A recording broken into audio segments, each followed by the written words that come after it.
Madame, Monsieur, bonsoir. Merci de nous rejoindre sur la télévision togolaise pour le journal, dont voici les titres.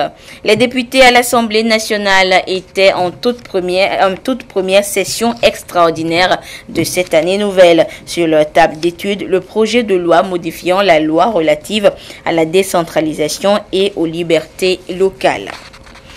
Le RSA, régiment de soutien et d'appui en charge de la logistique des forces armées togolaises, a désormais un nouveau commandant. Le lieutenant-colonel Ekpe Apedo, appelé à d'autres fonctions, passe le témoin au lieutenant-colonel Yuma Ago.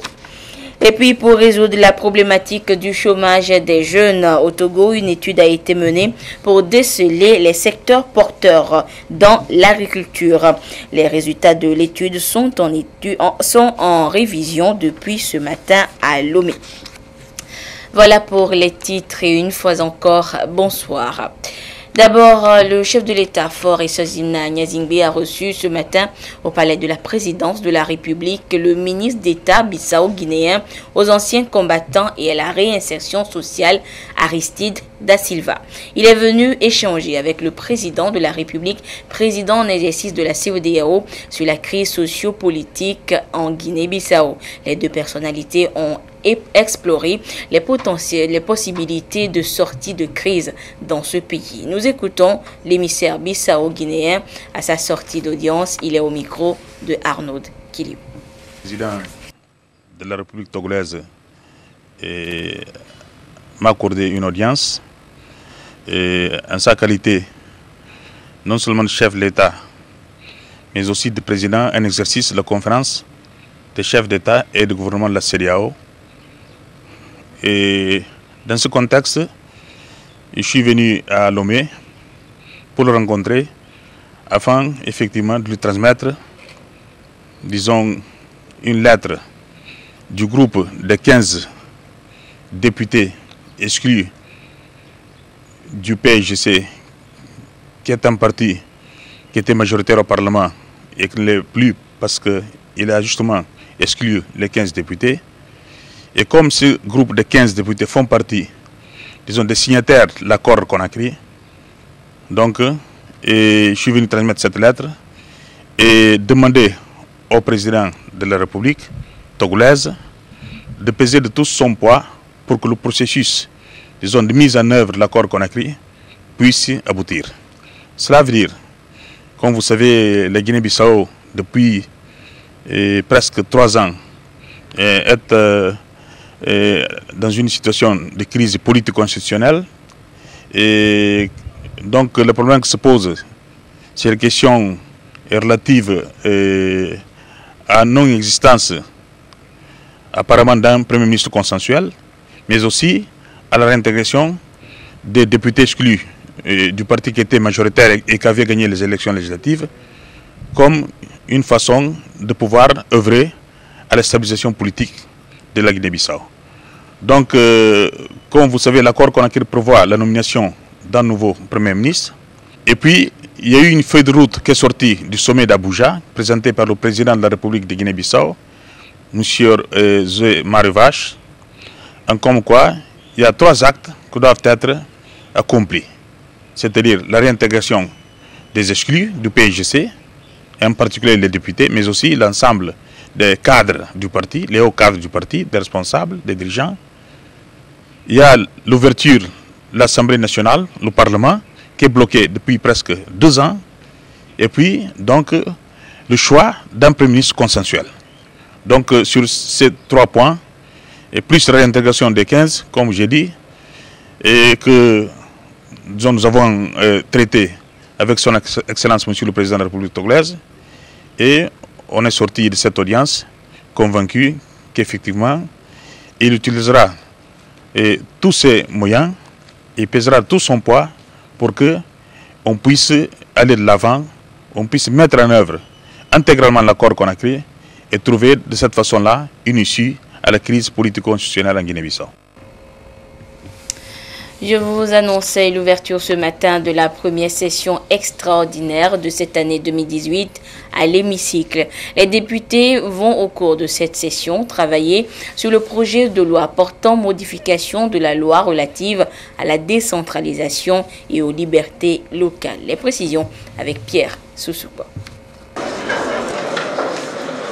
Nous sommes dans l'année où doit prendre fin le mandat de la 5e législature, en attendant que le ministre de l'administration territoriale et la commission électorale indépendante déroule le chronogramme de ces élections. Nous continuons à fonctionner et j'invite les uns les autres à s'y consacrer avec beaucoup de compréhension. Donc, sur ce déclare ouverte la première session extraordinaire de l'année 2018. Un seul point à l'ordre du jour de cette première session extraordinaire, le projet de loi portant modification de la loi du 13 mars 2007 relative à la décentralisation et aux libertés locales. Les députés vont devoir travailler à l'intégration de certains aspects non pris en compte par l'actuelle loi. Les modifications vont porter sur le nombre de conseillers par commune, par préfecture et par région. L'introduction de l'intercommunalité comme mode de coopération obligatoire entre les communes, la prise en compte de nouvelles dispositions relatives à l'organisation financière des collectivités locales notamment. Le président de l'Assemblée nationale, Dama Dramani, à l'ouverture de la session, a exhorté l'ensemble des élus à faire prévaloir le bon sens et la compréhension mutuelle durant les travaux. Et le régiment de soutien et d'appui RSA a officiellement un nouveau chef depuis ce matin. Le lieutenant-colonel Yoma Ago y remplace le lieutenant-colonel Ekpe Kodjo Apedo, appelé à d'autres fonctions. La cérémonie de passation de commandement s'est déroulée sous la supervision du colonel Sogoyou Pacha, chef d'état-major de l'armée de terre. Le compte rendu avec Aïcha Ziebrou et Ekwe Salah. Le lieutenant-colonel Apedo Kodjo, appelé à d'autres fonctions à l'étranger après 3 ans passés à la tête du régiment de soutien et d'appui RSA, passe le commandement à son remplaçant, le lieutenant-colonel Yoma Ago. Une cérémonie présidée par le chef d'état-major de l'armée de terre, le colonel Sogoyou Pacha.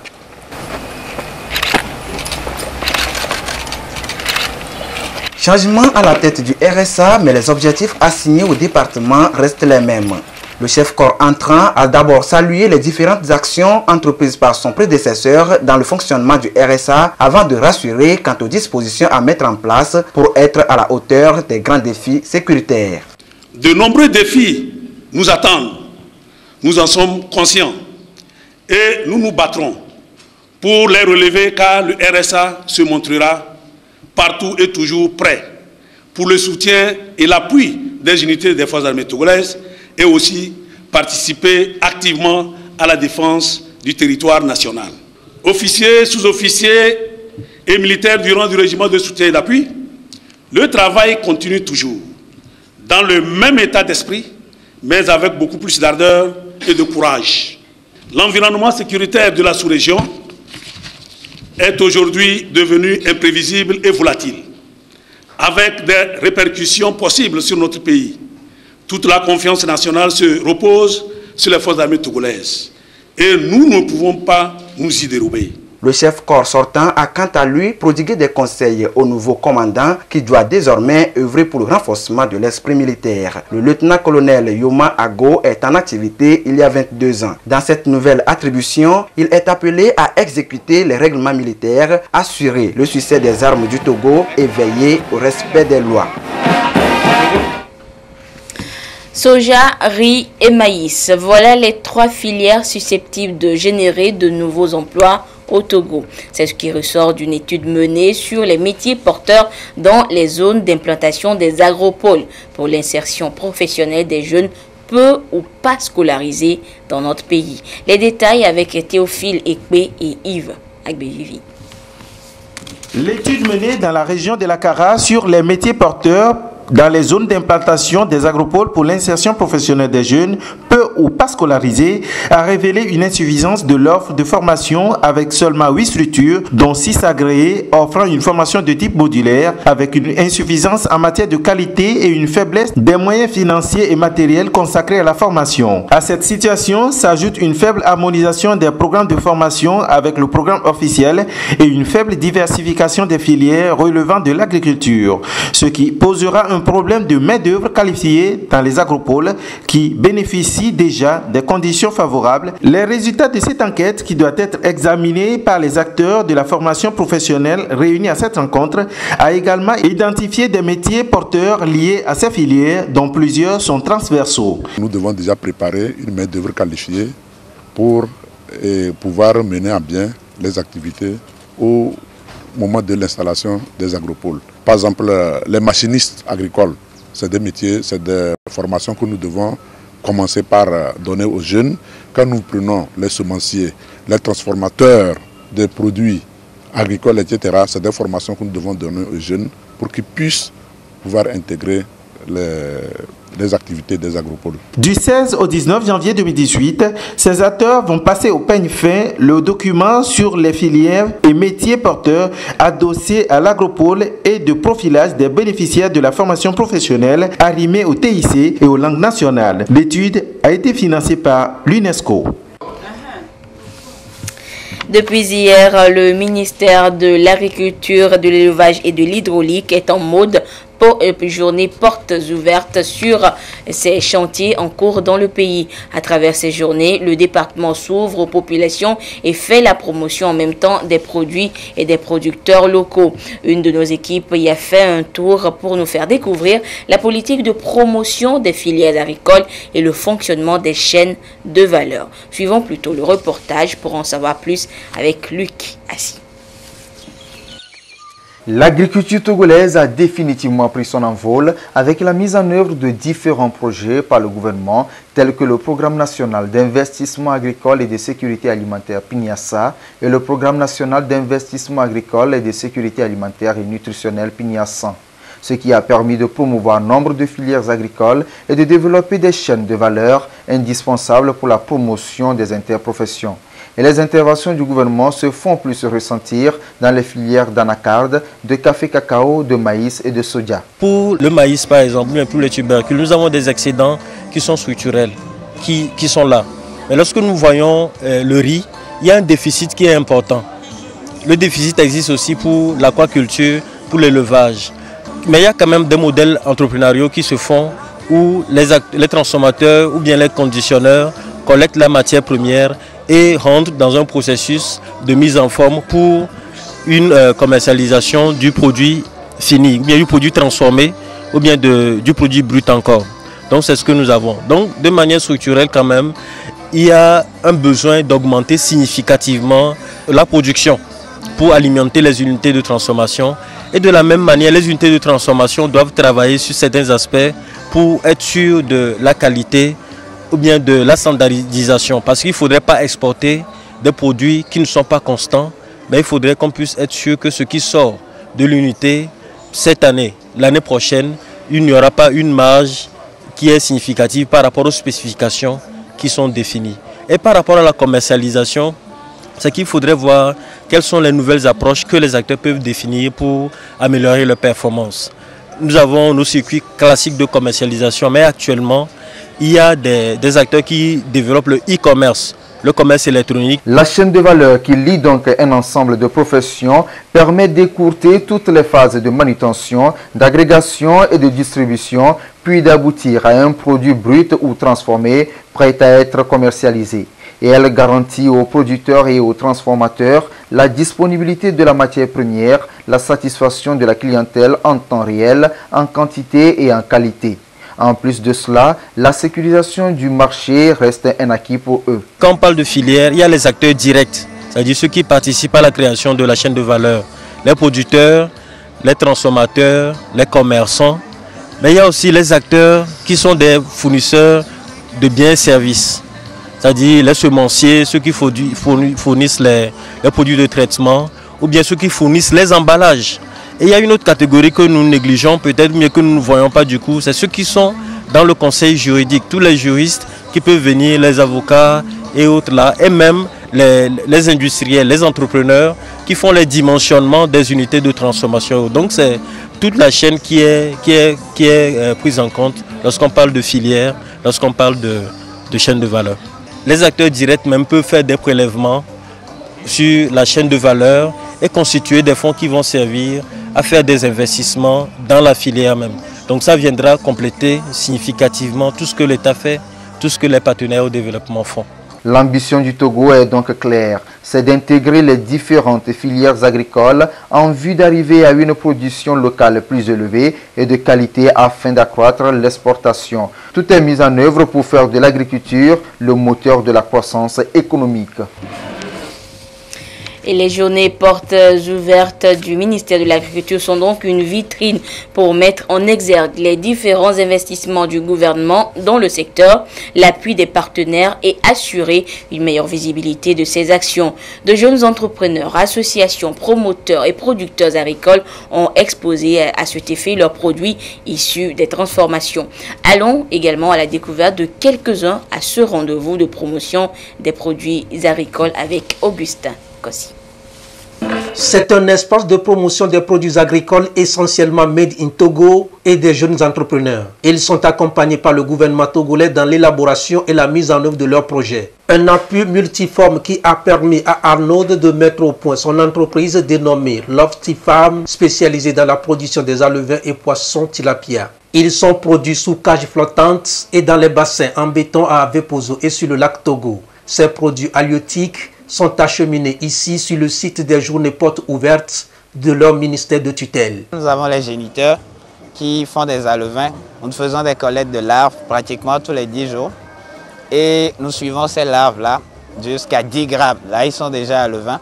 Et après, maintenant, nous les transférons sur le deuxième site, sur le lac Togo, à Pessi. C'est là-bas que nous faisons le grossissement.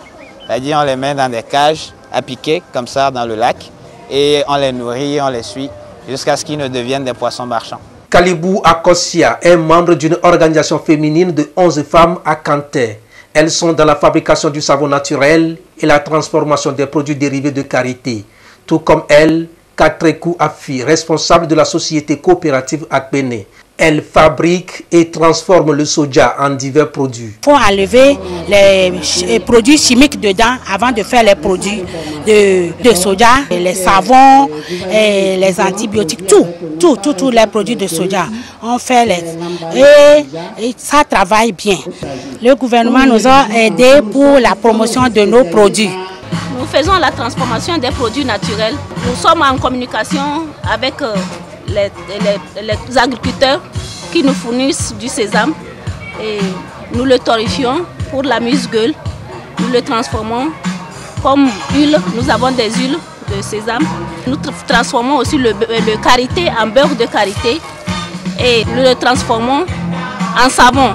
Vous avez des savons naturels, des antiseptiques naturels faits à base du beurre de karité, huile de palmiste. C'est une chaîne de travail. Donc il y a ceux qui le font, ceux qui le mettent en morceaux et celles qui le placifient. On faisait des prêts siscophobes et difficilement on arrivait à payer ces prêts-là. Nous avons demandé des prêts qui nous ont aidés à avoir la matière première et on avançait vers les agents de l'ICAT qui nous ont connus, qui nous donnent des conseils pratiques. Plusieurs autres entrepreneurs, associations et partenaires sont aussi présents à ces journées portes ouvertes. Une vitrine qui va leur permettre de mettre en commun leurs connaissances, développer des partenariats et relations d'affaires afin de promouvoir la croissance socio-économique du Togo. Agriculture toujours parmi les sous-composantes du PNIASA. Il y a le programme de productivité agricole en Afrique de l'Ouest, PPAO qui implique 13 des 15 pays de la CEDEAO, dont le Togo.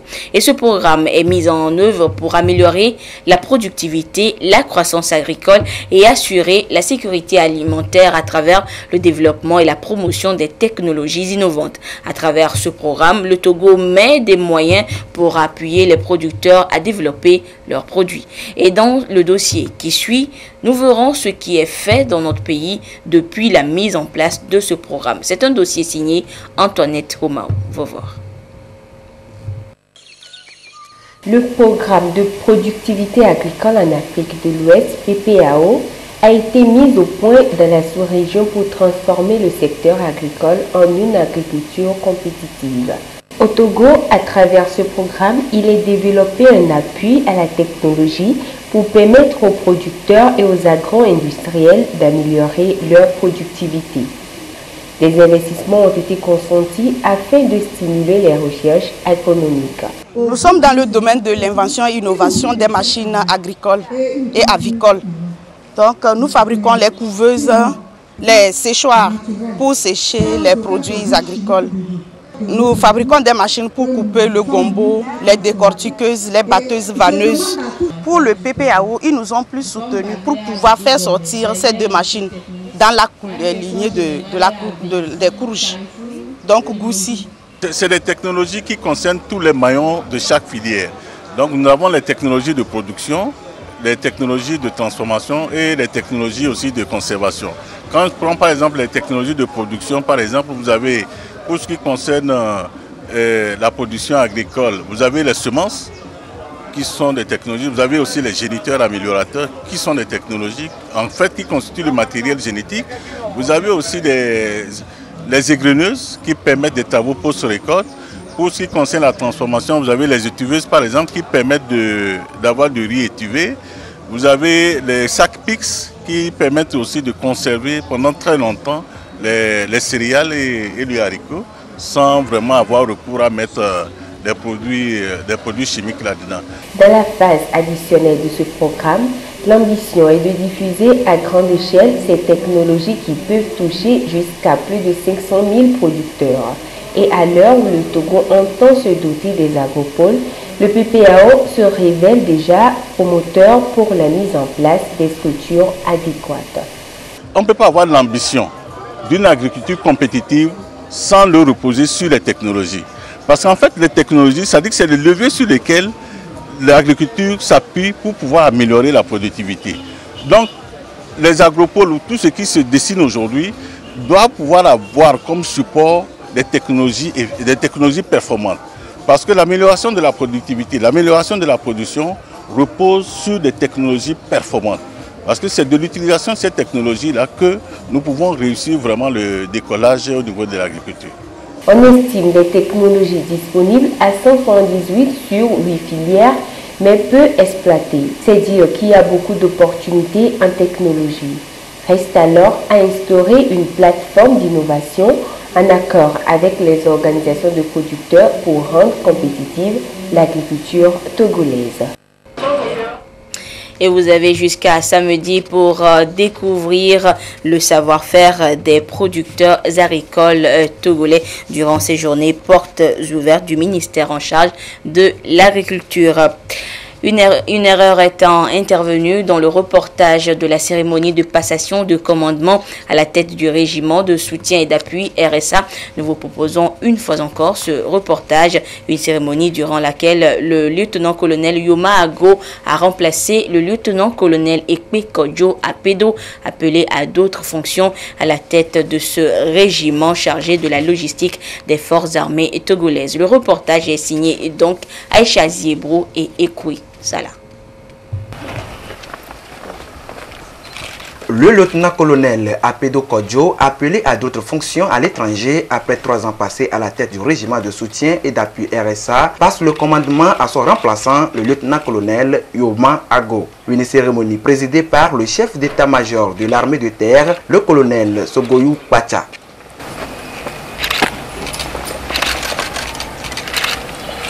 Officiers, sous-officiers, militaires du rang du régiment de soutien et d'appui. de par le président de la République, chef des armées. Vous reconnaîtrez désormais pour votre chef, le lieutenant-colonel Ago Yoma, ici présent, et vous lui obéirez en tout ce qu'il vous commandera pour le bien du service, l'exécution des règlements militaires, l'observation des lois et le succès des armes du Togo. Changement à la tête du RSA, mais les objectifs assignés au département restent les mêmes. Le chef corps entrant a d'abord salué les différentes actions entreprises par son prédécesseur dans le fonctionnement du RSA avant de rassurer quant aux dispositions à mettre en place pour être à la hauteur des grands défis sécuritaires. De nombreux défis nous attendent. Nous en sommes conscients et nous nous battrons pour les relever car le RSA se montrera partout et toujours prêt pour le soutien et l'appui des unités des forces armées togolaises et aussi participer activement à la défense du territoire national. Officiers, sous-officiers et militaires du rang du régiment de soutien et d'appui, le travail continue toujours dans le même état d'esprit, mais avec beaucoup plus d'ardeur et de courage. L'environnement sécuritaire de la sous-région est aujourd'hui devenu imprévisible et volatile, avec des répercussions possibles sur notre pays. Toute la confiance nationale se repose sur les forces armées togolaises. Et nous ne pouvons pas nous y dérober. Le chef corps sortant a quant à lui prodigué des conseils au nouveau commandant qui doit désormais œuvrer pour le renforcement de l'esprit militaire. Le lieutenant-colonel Yoma Ago est en activité il y a 22 ans. Dans cette nouvelle attribution, il est appelé à exécuter les règlements militaires, assurer le succès des armes du Togo et veiller au respect des lois. Et parlant toujours de sécurité, le ministre de la fonction publique, du travail et de la réforme administrative et son collègue de la sécurité et de la protection civile dans un arrêté interministériel porte à la connaissance du public qu'un concours direct de recrutement de 1000 fonctionnaires de police, notamment des gardiens de la paix, est ouvert aux citoyens togolais des deux sexes. Les conditions de candidature, le calendrier du déroulement des épreuves du concours et les dossiers de candidature sont à consulter dans le quotidien Togo Presse. Les entreprises togolaises seront toutes répertoriées cette année pour permettre au pays de disposer d'une photographie des activités économiques au Togo. Et depuis hier, les agents recenseurs se forment pour remplir au mieux cette mission. Le compte rendu avec Dédé Koussao et Nathalie Banégé. Sur 730 candidats retenus sur toute l'étendue du territoire national pour la phase de collecte des données du recensement général des entreprises au Togo, 450 candidats vont procéder à cet exercice dans Lomé et ses environs. Avant leur déploiement sur le terrain, l'Institut national de la statistique et des études économiques et démographiques ICED, coordonnateur des activités de ce recensement, s'active afin de mettre à niveau les candidats retenus. Ils sont appelés à s'approprier les concepts et outils développés pour cette opération. L'intérêt de la formation est de permettre aux agents recrutés pour les travaux de terrain, pour la collecte de données, d'assimiler les différents outils de collecte, notamment l'utilisation des tablettes. Il y a des questionnaires aussi. Maintenir le contenu des différents manuels d'instruction qui, en leur sein, regorgent assez de concepts pour faciliter la collecte des données sur le terrain et aborder ainsi les entreprises qui sont les différentes cibles retenues pour cette collecte de données. Le dernier dénombrement des entreprises au Togo remonte à 2003. Il s'était limité au recensement des entreprises modernes à Lomé et ses environs. 15 ans après, le gouvernement veut donc une situation réelle des entreprises, tant formelle qu'informelle, afin de permettre au Togo de disposer d'une photographie détaillée des activités économiques menées sur l'ensemble du territoire. C'est un exercice qui permettra à notre pays de bien sérier les entreprises formelles et informelles, de bien cartographier les différentes entreprises exerçant sur le territoire national et alors de valoriser le calcul du produit intérieur brut, qui est l'ensemble de la richesse nationale.